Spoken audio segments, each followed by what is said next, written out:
4 years ago, Ubisoft embarked on a new adventure with the announcement of the first Discovery Tour. And now the team has taken the biggest leap in this great experiment yet. The unique aspect of Discovery Tour Viking Age is that it's a role-playing game that has no conflict. It's really meant for you to immerse yourself, to have fun, and at the same time to learn about the era from the perspective of the Vikings, but also from the perspective of the Anglo-Saxons. Discovery Tour Viking Age is a richly layered narrative experience split between the Viking and Anglo-Saxon world. In it, you'll step into the role of 4 main characters: Thorstein, a Viking merchant, and his wife Gunhilda, a sailmaker; brother Elrich, a Saxon monk; and Alfred the Great, king of the Anglo-Saxons. One of the quite exciting and interesting developments, I think, in the last 10-15 years is how we understand who the Vikings were and what happened when they interacted with people in the places they came to. Explaining a time period is very interesting if you're seeing it from all perspectives. And we think that showing it from a Nordic saga and an Anglo-Saxon chronicle, it helps to better understand the richness and complexity of a time period also. And what's really fabulous about this game is that it brings them all together, and we can get a sense of a very vibrant society, and a society that was by no means cut off from the wider world at all. It's one of these sort of stereotypes about the Middle Ages. So people really did have a sense of the world beyond themselves. For the first time in the franchise, the experience is driven by an engaging narrative throughline, structured around 8 quests, full of familiar faces, meaningful choices, surprises, and opportunities to learn about both Viking and Anglo-Saxon life.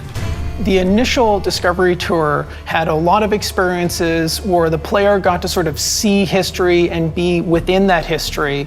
Now, they're doing this learning by doing. And there, not only are you in the world, but you actually have agency. We're not just learning about an ancient Viking ship. We're building the ship ourselves. When I teach about a notion, some concept, they have like a visual. So it captivates my students, and afterwards I remember, I've seen it in the game. This narrative will even take players to the realms of Jotunheim and Asgard to learn fascinating details about Norse mythology. There is a wealth of unlockable content to explore and earn, like the Elderman armor set and his mount, a legendary short sword, unique tattoos, a new raven, and the amazing Sligdertani, a ship inspired by Viking mythology. These unlockables are all redeemable in Valhalla's mainline experience. Along your journey, you'll also encounter discovery sites and behind-the-scenes capsules, which are optional waypoints, diving deeper into the historical context of the Viking Age and revealing insights on Valhalla's development process.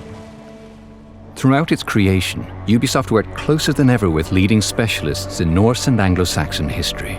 These were not just advisors, but key developers, imbuing the Discovery Tour with unprecedented detail and immersive nuance as they pulled back the veil in this contentious historical period. I think the Discovery Tour helps make history more available to everybody. Like this type of game, I think, will give people more of that sense of what it was actually like to be a real human being back 1,000 years ago. I think that really humanizes the past, and I think that brings people closer to history in quite a unique way.